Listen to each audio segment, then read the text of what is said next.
The amazing world of Gumball. Honestly, it's kind of a miracle that this show even exists. Seriously, this show is a once-in-a-lifetime piece of art, mixing together so many mediums of animation into one large, beautiful collage. So I tried to dig up research on this episode, and really the series in general, but I couldn't find much. But just to give you some proper context on Gumball's creation, here's just some of the stuff I've learned for this episode. Obviously, the creator of the series was Ben Bouclet. He's a French-British director and animator, and created the series at Cartoon Network Europe.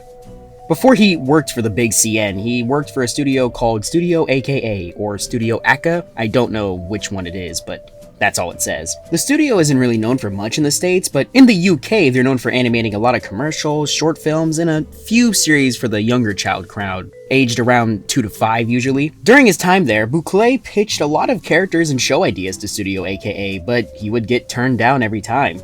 Thus, he left and went to work at the newly created, at the time, Cartoon Network Studios Europe. The original idea for Gumball was actually based on a school to teach failed cartoon characters to become characters who'd get a successful show. This was partly based on the idea of bringing all in his characters that he created and the ones that got rejected, and trying to make them appeal to a more mass audience. That would eventually shift into the direction we know for Gumball today, which is based more on sitcom elements but still high animation and high concepts.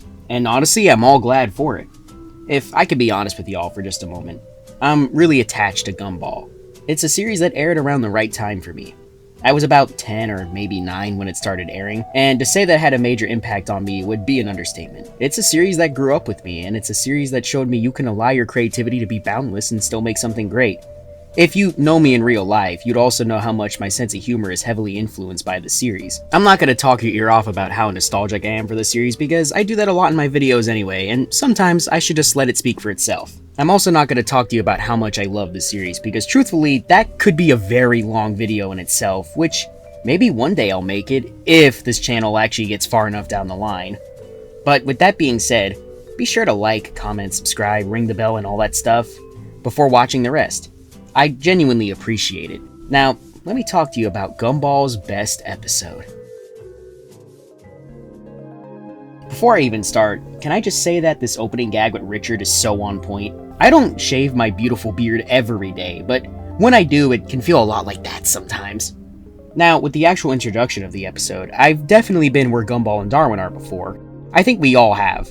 You know, the whole, I'll be young forever, or the, I'm a kid, thus I'm invincible type of mindset. The irony is, too, the voice actors definitely sound much older here. Which is the real life reason, or I guess the meta reason, why this episode was happening in the first place. You see, the original voice actors of Gumball and Darwin had a good 2-season run, but with how long Gumball's production cycle can be, and the fact that they casted real life children to voice the characters, they kind of put themselves on a ticking clock.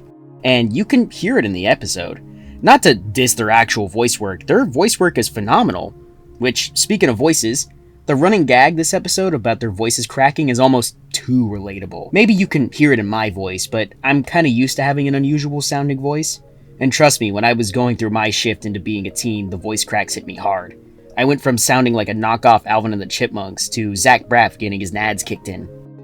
Anyways, they really use this to play up the general anxiety of growing up.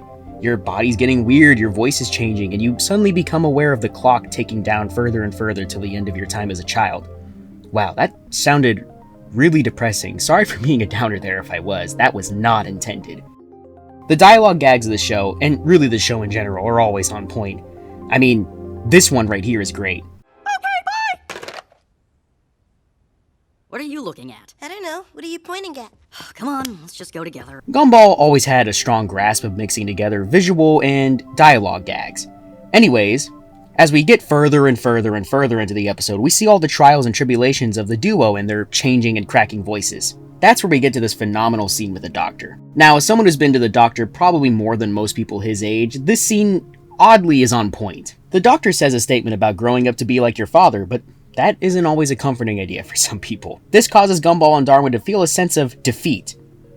And that's where we get one of the best songs ever to be produced for a cartoon. You make the most of it.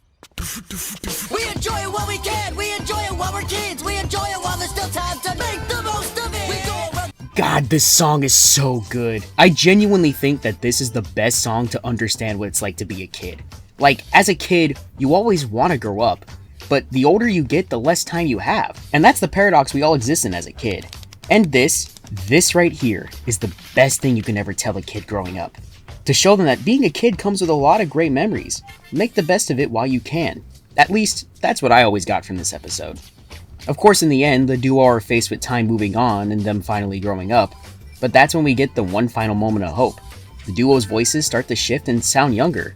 Turns out, they'll never grow up. But what I like about this episode is it sort of ends on a sour note. Sure, on paper, being a kid forever sounds cool, but using your head for a moment, you'd realize that that would limit your life drastically. There's only so much a kid can do, and being an adult's not the end of the world.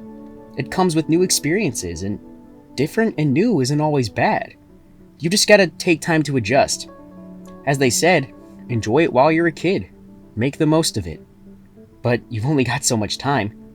But that's the gift of it all. Your past will always be your past, and eventually it'll be covered in gold and glitter and all that.